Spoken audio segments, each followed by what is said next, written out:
Welcome, welcome, and thank you so much for being here with us today. You are here because you are actively sharing your message and building your movement. You've been doing all the things, events, masterminds, workshops, transformative experiences, and you are seeing it all come together.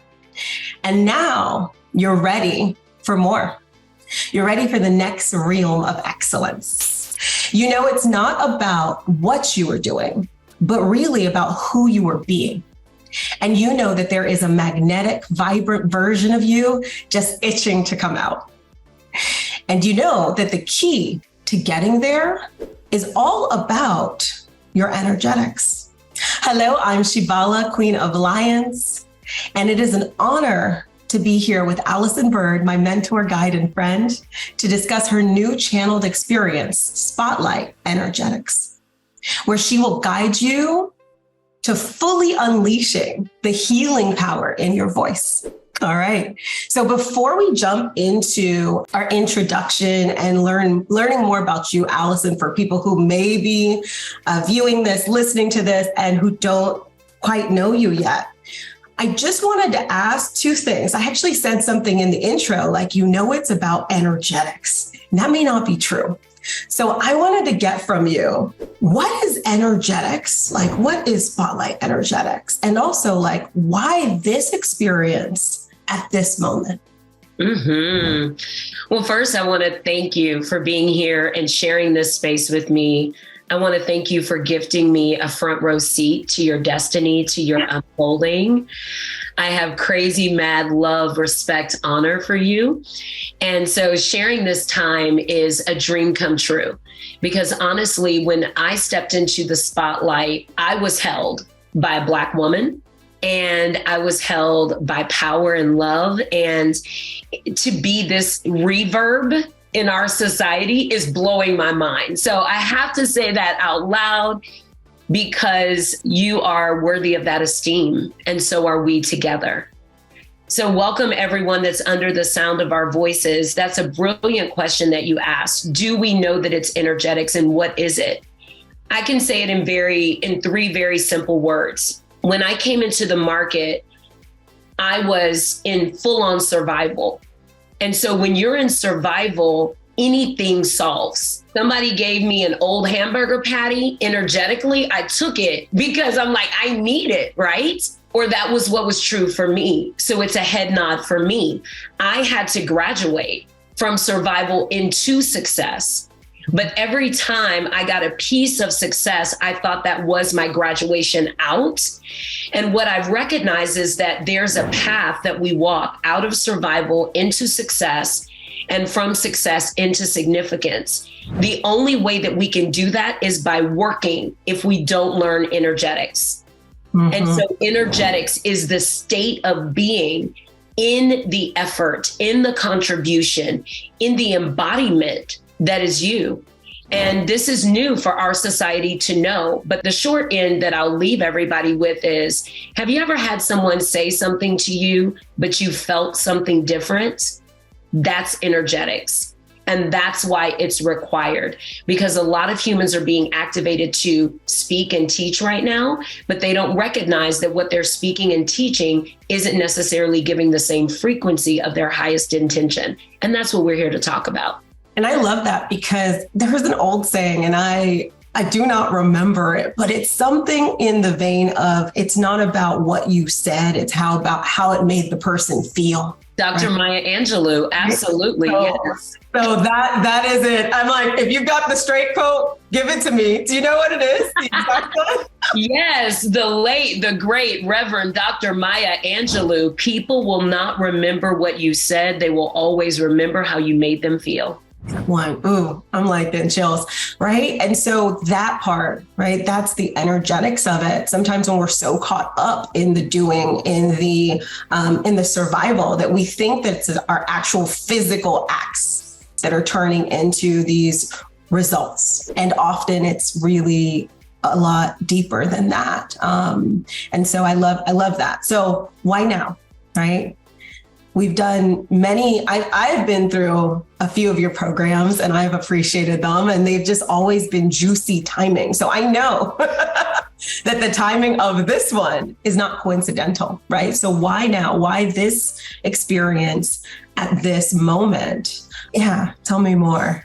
Yeah, so my friend Mel Robbins, which some people may know from her book, The 5-Second Rule, The High Five Habit, she did research that in North America alone, a third, this is so intriguing, Shibala, a third of humanity in North America alone are unhappy and dissatisfied with both inner world realities and outer world realities. So that looks like depression, grief, loss, sadness, shame, overwhelm, overextension.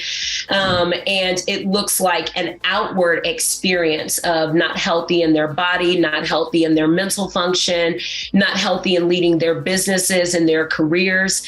And so what this reveals to us is that's 1.6 million humans ready to be navigated, ready to be guided, ready to be led into their ultimate freedom.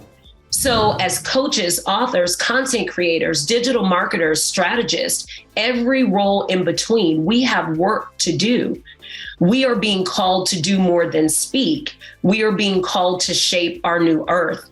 And so Spotlight Energetics is elective only for the human that is still deeply connected to the cult of average, meaning you're living that everyday routine and you haven't yet stepped into that awakened conscious.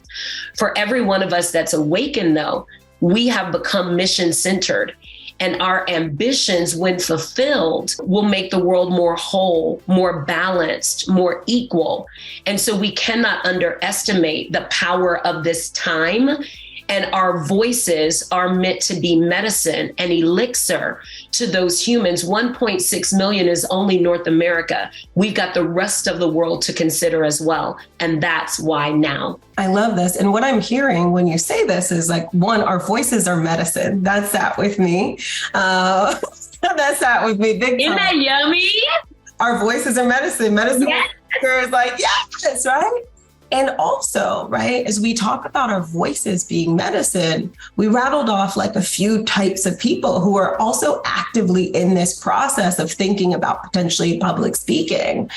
But even as I say the word public speaking, is this a moment that you believe we're really redefining what that looks like, who that is? And as you have created and crafted Spotlight Energetics, how have you thought about that? I've thought about it a ton. Primarily because when I came into the marketplace, the people that I looked up to initially were Zig Ziglar and Jim Rohn, and those were older white men. So I was really challenged. Even my pastor, I lived in Texas, my pastor was an older white man. So I kept going, I want to do the thing, but where's the other people doing the thing? And then I was blessed to receive a diversity of leaders that began to mentor and shape me, but we were not in abundance, and we still aren't. And so today, what I recognize is that a lot of humans resist speaking out in public about the thing that they know, whether they're a healer that knows herbs and can make the best poultice that'll make the difference for your health, your body, your strength, your life force, your vitality. Or maybe they are a coach with a unique, nuanced expression that nobody's ever heard or seen before. Maybe it's ancient wisdom that you're resurrecting. Maybe you're one of the first to bring forward microdosing for your specific industry and what that looks like for you, whether that's with cannabis or psilocybin or something in the middle. We are unique and unrepeatable miracles, which means the stories that we're meant to erect are unique. And we won't do that if we don't see ourselves demonstrated. And we won't be the first to be the demonstration and pioneer these new awarenesses if we are trying to do it without energetics, because otherwise we will be working, and work is fatiguing. And that's why in this program, I suggest exchanging work for magnetism. Magnetism. I love that word.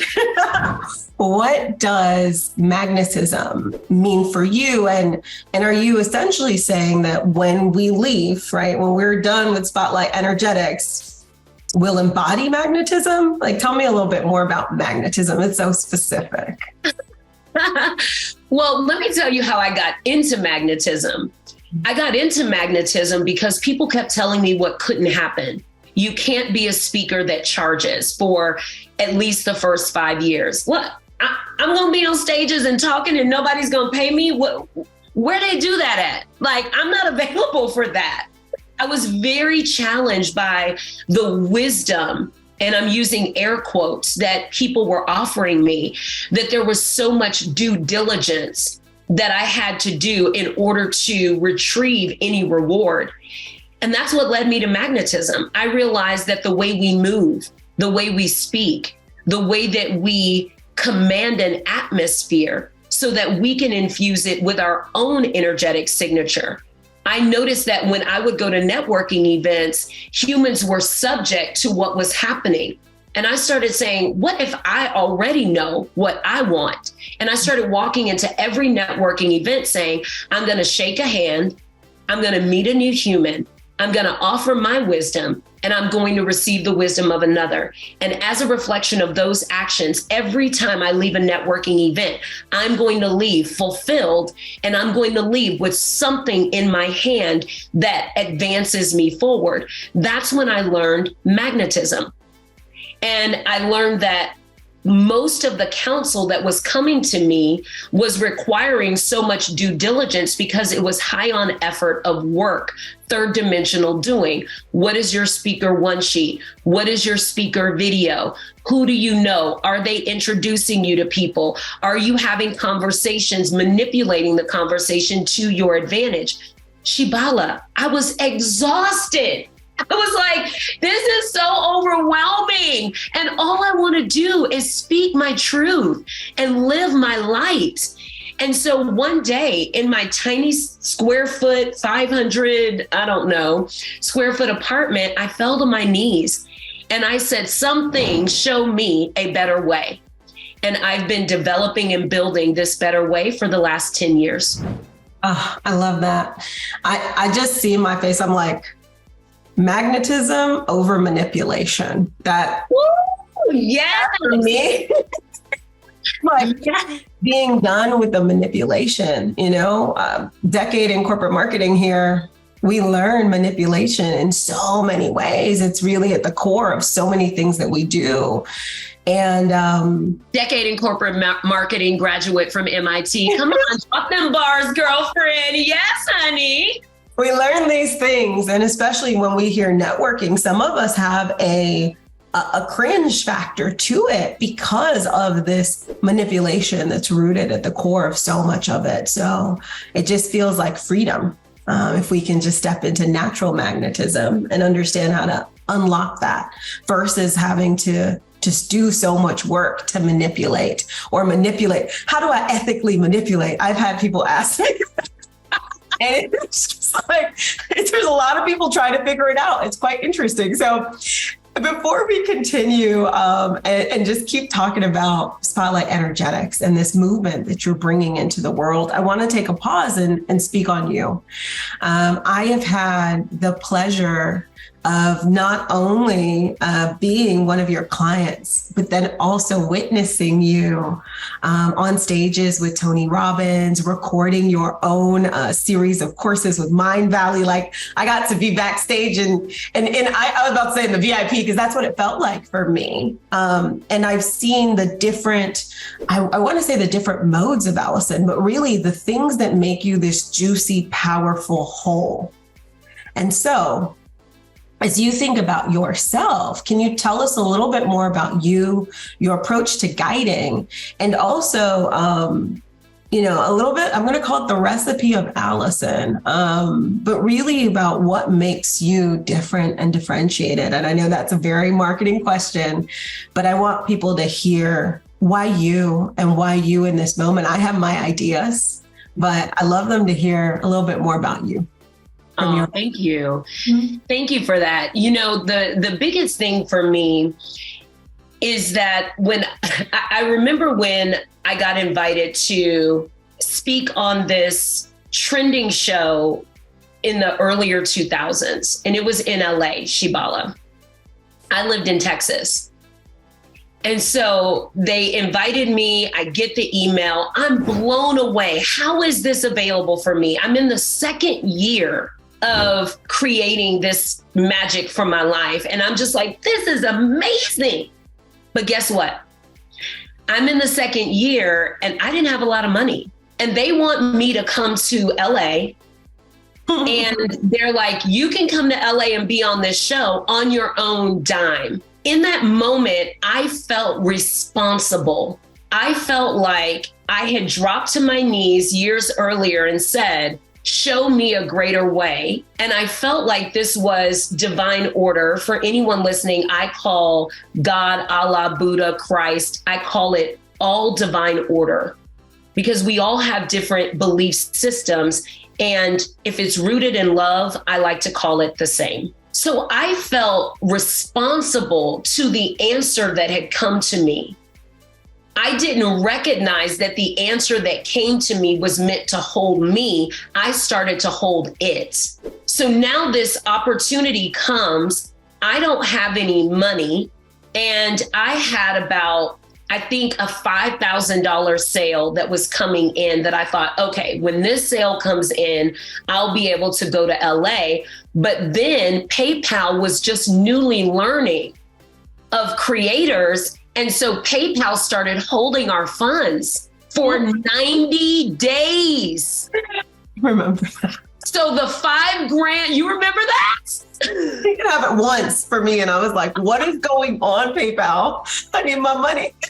So the $5,000 comes in and they're like, nope, you can't have it for 90 days. Now, here I am newly holding my destiny and looking up at divine order like a parent that's going to be like, you should have thought about that. And I was so scared.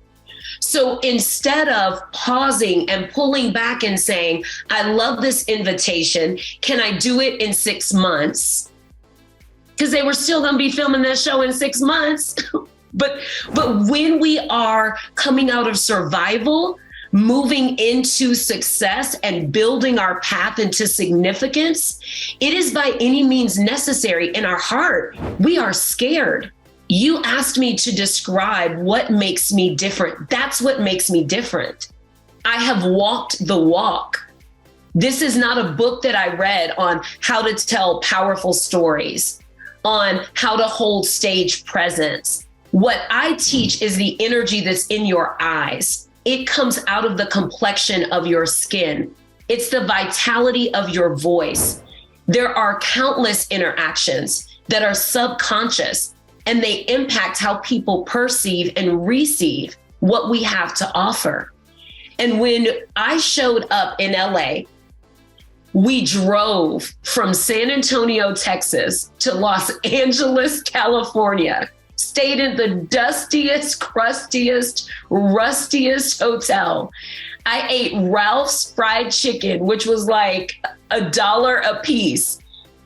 I got on that stream and television show because it was a live stream, which was a bonus. That was brand new. My face was so chunky with the sodium from the fried chicken and the worry that I had carried. I looked like a completely different human. I was like, you can live your best life, you know? And that's why I do what I do today, so that no human has to suffer their destiny. You don't have to. You can thrive in the spotlight. You just have to have someone show you how to let it hold you and you not hold it. I love that. I love that story because what I hear in it is wisdom. I hear massive compassion, a compassion that's turned back on yourself, and a compassion that I know extends to the people who work with you. I hear, yes, that hard thought, hard won knowledge, but I know from my own experience that sometimes even with the best guidance, we still go through it. And so I hear someone who knows how to hold someone when they are going through it. And then, of course, we know that you've just lived many lives in many worlds, right? You know what it's like to eat the $1 fried chicken and to be on stages with, people that are revered for their material success, right? And what it's like to navigate both of those worlds, right? The LA world, the Texas world, and as proven by your ability to remember that quote, the book knowledge is there too. And so I just, it's exciting that you are such I think, special package of wisdom, but of wisdom that comes from so many diverse places and experiences. And we get to receive all the goodness from all of that as we work with you. And so thank you for that. Thank you for saying that. As you were talking, it made me giggle thinking about the time that I was at breakfast with Neil Donald Walsh and had no idea that it was Neil Donald Walsh. I just thought I met a man named Neil. And, and I'm sitting there talking with him about my philosophy on conversations with God and how things are moving forward and what was left out of the book. And I'm sitting there with the great Neil Donald Walsh. That's me. I'm the disruptor. The status quo doesn't work for me. And that's who I attract. Those who the status quo doesn't work as it's been, has served its time. And now we're the ones meant to usher in the new consciousness. Those are the humans. Those are my people. And I'm excited about these moments together.